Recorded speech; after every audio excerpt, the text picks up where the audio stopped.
তো ভুলেই গিয়েছি, আপনি তো আবার আমার শাশুড়ি হন, আপনার জন্য তো পালঙ্ক অর্ডার করতে হবে তাই না? এই চাকরানির বাচ্চা চাকরানি, 2 টাকার চাকরানি আমাকে টাকার গরম দেখাচ্ছে, যেই কারণে এই বাড়ি থেকে আমি চাকরানিরে তাড়িয়ে দিলাম। তারপরও তুই শুয়ে বসে নাটাস। সাথী, যে ব্যাগটা রাখ আর ফোনটা চার্জে লাগা।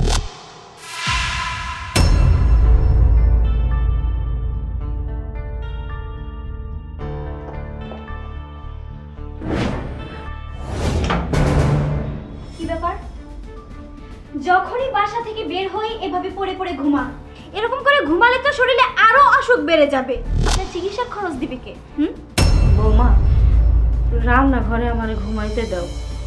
সারা রাত মশার কামড়ে আমার ওইখানে ঘুম আসে না, তাই কাজ করতে করতে হঠাৎ ঘুম এসে গেছিল। আমার তো ভুলেই গিয়েছি, আপনি তো আবার আমার শাশুড়ি হন, আপনার জন্য তো পালঙ্ক অর্ডার করতে হবে তাই না? পালঙ্কের উপরে ঘুমাবেন? না না বৌমা, আমার পালঙ্কের দরকার নাই। তুমি আমার রান্নাঘরে শুইতে দিছো, 3 বেলা 3 মুঠো খাইতে দাও, এটাই তো অনেক আমার কাছে। বৌমা, আমার না শরীরটা বেশি একটা ভালো না, আমার ফুলাটার সাথে আমার একটু কথা কইতে দিবা? আমার না খুব মন চায় ওর সাথে আমি একটু কথা বলবি। কি আমি আপনার ছেলে কি এমন কোনো ওষুধ যে তার সাথে কথা বললেই দেখা হলেই আপনার অসুখ ভালো হয়ে যাবে? আর আপনার ঘুমের ব্যবস্থা আমি করছি, আপনি যেন সারাদিন পড়ে পড়ে না ঘুমাতে পারেন সে ব্যবস্থা করছি। সাথী, জি ম্যাডাম। আমার ব্যাগটা নিয়ে আয়। এই যে ভাবি। শোন সাথী, তুই এখানে দেখ তো কত টাকা আছে। হ্যাঁ হয়ে যাবে, এখানে তোর 1 মাসের বেতন আর এটা সামনের মাসের বেতন আর কিছু টাকা। এই মাস তো এখনো যায়নি ভাবি। মাস যায়নি সেটা আমি জানি, তোর আর এই বাড়িতে কাজ করতে হবে না, বুঝতে পারলি? তুই অন্য কোনো বাসায় কাজকর্ম ঠিক করে নিস। কাজ কোনো লাগবো না মানে? এটা আপনি কেমন কথা কইতেছেন ভাবি? এই বাড়িতে যদি আমি কাম কাজ না করি তাহলে কেরা কাম করব? কেন? তোর সামনে দাঁড়িয়ে আছে আমার শাশুড়ি, সারাদিন পড়ে পড়ে ঘুমায়, তো আর কোনো কাজকর্ম নেই, সেই করবে কাজ করবে। খালাম্মা কাম করবো মানে? ভাবি এটা আপনি কেমন কথা কইতেছেন? খালাম্মা তো অসুস্থ, আর খালাম্মার লেগেই তো আমি এই বাড়িতে কাম কাজ করে খাই। আপনার বিয়ের আগের থেকেই কাম করি, আর খালাম্মার দেখাশোনা কেরা করবো আমি ছাড়া? কল খালাম্মা তো আর কিছু করতে পারবো না। আর তাছাড়া আপনি টাকার কথা কইতেছেন না, আমার বেতনও লাগবো না, টাকাও লাগবো না, আমি এই বাড়িতে এমনি এমনি কাম করে খামু, কোনো টাকা লাগবো না ভাবি। তাও আমি খালাম্মার সেবা করতে চাই, আমার আপনি এই বাড়িতে একটু কাম কাজ করতে দেন। এই চাকরানির বাচ্চা চাকরানি, 2 টাকার চাকরানি আমাকে টাকার গরম দেখাচ্ছে। টাকা লাগবে না, টাকা ছাড়াই এ বাড়িতে কাজ করে দিবে খালাম্মার জন্য। যা আমার চোখের সামনে থেকে সর, না হয় তোর গায়ে হাত তুলতে কিন্তু বাধ্য হব আমি। ভাবি কামটা কি? আর একটা কথাও না, যা বের হ, বের হ। সামান্য একটা চাকরানিকে হাত করে নিয়েছিস, এর জন্যই তুই পড়ে পড়ে ঘুমাতে পারিস।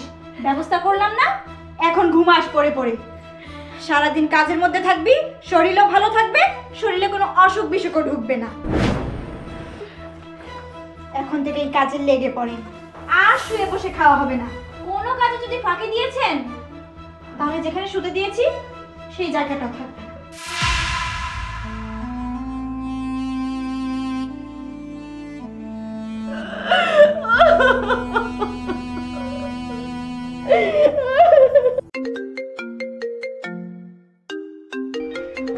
আবার ফোন করলো। হ্যাঁ হ্যালো, বলো কি করতেছো? কেমন আছো? এই তো ভালো ভালো আছি, তুমি কি করতেছো? এই তো আমি আছি অফিসে। মা কেমন আছে? এই তো মাও ভালো আছে, মাও ভালো, অনেক ভালো। এই শোনো না, মার সাথে আজকে অনেকদিন হলো কথা হয় না, একটু মার কাছে যাও না, কথা বলি। যখনই ফোন দেয় মা মা মা, কি বলো তো তুমি এমন সময় ফোন করো, তোমাকে মানে কি বলবো। এই তো মা তো একটু আগে দুপুরের খাবার খেয়ে ঘুমাইতে গেল, এখন কি মুরব্বী মানুষ তাকে ঘুম থেকে ডেকে তুলবো? ও না না ঠিক আছে, তাহলে এখন ডাকতে হবে না। তুমি এক কাজ করো, মা যখন ঘুম থেকে উঠে আমাকে একটু ফোন দিও, মার সাথে কথা বলবো। হ্যাঁ আচ্ছা ঠিক আছে, মা যখন উঠবে আমি তখনই তোমাকে ফোন দিয়ে ধরিয়ে দিব। আচ্ছা শোনো না, বলছি এখন রাখি, আমি তোমার সাথে পরে কথা বলবো নি। বাড়িতে তো অনেক কাজ একা হাতে সামলাতে হয়, বোঝোই তো। আচ্ছা ঠিক আছে, ওকে। আচ্ছা রাখি। ঝামেলা থেকে বিদায় হলাম।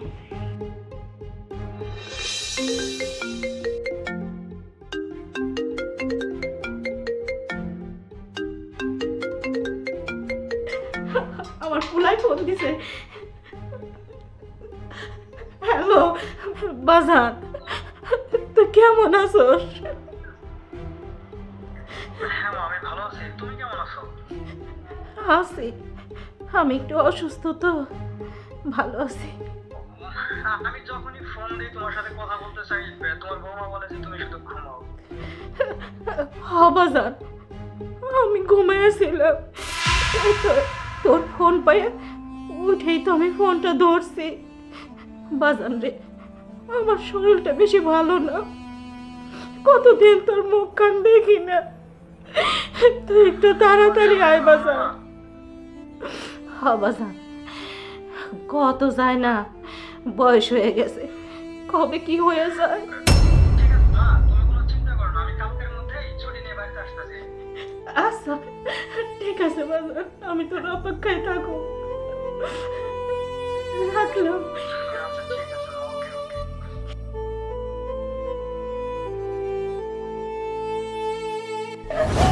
যেই কারণে এই বাড়ি থেকে আমি চাকরানিরে তাড়িয়ে দিলাম, তারপরও তুই শুয়ে বসে কাটাস, এইটা তো আর আমি সহ্য করবো না। তোর গায়ে শরীরের চামড়াটা অনেক মোটা হয়ে গেছে, পিটাইয়া এটা পাতলা বানাইতেছি।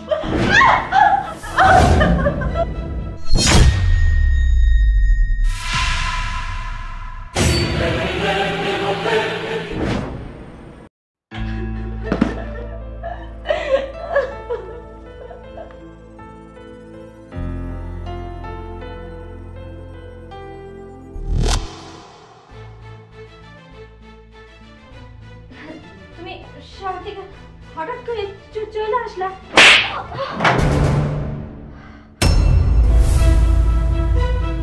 হঠাৎ করে না আসলে তো তোর এই ভয়ঙ্কর রূপটা আমি দেখতে পারতাম না। তুই আমার মায়ের কতটা খেয়াল রাখোস আমি এখন খুব ভালো করে বুঝবার পারতাছি। আমি ফোন দিলে তুই কেন কস মা এখন ঘুমায়, মা এখন রান্নাঘরে, মা এখন ওই পাড়ায় গেছে, তুই মার সাথে কথা বলতে দেস না। কি অপরাধ করছে, কি অপরাধ করছে আমার মা, যার জন্য তার উপর অত্যাচার করতাছস? কিরে, তোর আমি ভালোবাসা না বিয়ে করছিলাম, এই তার প্রতিদান, এই তার প্রতিদান দিলি? মা এদিকে আসো, এদিকে আসো মা। যে কিনা তোমার উপরে এরকম অত্যাচার করতে পারে, পরে নিয়ে আমি আর একটা মুহূর্ত সংসার করতে চাই না। রুবেল, এটা তুমি কি করছো? চুপ, তুই এখন এই মুহূর্তে আমার বাড়ি থেকে বের হয়ে যা, সময় মতো ডিভোর্স লেটার পেয়ে যাবি। আরামজাদা, আরে কথায় কথায় ডিভোর্স দেওয়া এতই সোজা? আরে বিয়েটা কি পুতুল খেলা না? একটা বউ তার সংসারের লক্ষ্মী, আর ওটাই ঘরের সম্মান। আমি বাচ্চা থাকতে সম্মান নিয়ে কোনো সিনেমিনি খেলতে দেব না, আমার বৌমা আমার বাড়িতেই থাকবো। না হয় আমার সাথে একটু খারাপ ব্যবহার করছো, তাতে কি? আমি কি তোর কাছে কোনোদিন বিচার চাইছি যে তোর বউ আমার সাথে এই করে ওই করে? কোনোদিন তো বলি নাই। ও তো আমার মেয়েরই মতো, না ভুল করে ফেলছে, আমি মা হয়ে ওরে ক্ষমা করে দিছি। আমি চাই না শুধুমাত্র আমার কারণে তোদের সংসারে অশান্তি সৃষ্টি হোক, তোদের সংসার বাইরে যান। আম্মা, আচ্ছা মায়েদের আল্লাহ কোন মাটি দিয়ে বানাইছে বলেন তো? এত অত্যাচার, এত কষ্ট দিছি আপনারে, ঠিক মতো ঘুমাইতে দেই নাই, খাইতে দেই নাই, তারপরও আপনি আমার সংসার বাঁচানোর জন্য এত চেষ্টা করতেছেন কেন?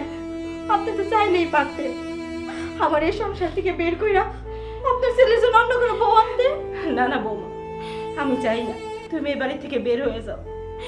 তুমি যদি এই বাড়ি থেকে বের হয়ে যাও, এই ঘর খালি হয়ে যাবে না, শুধু আমার বুকটাও যে খালি হয়ে যাবে।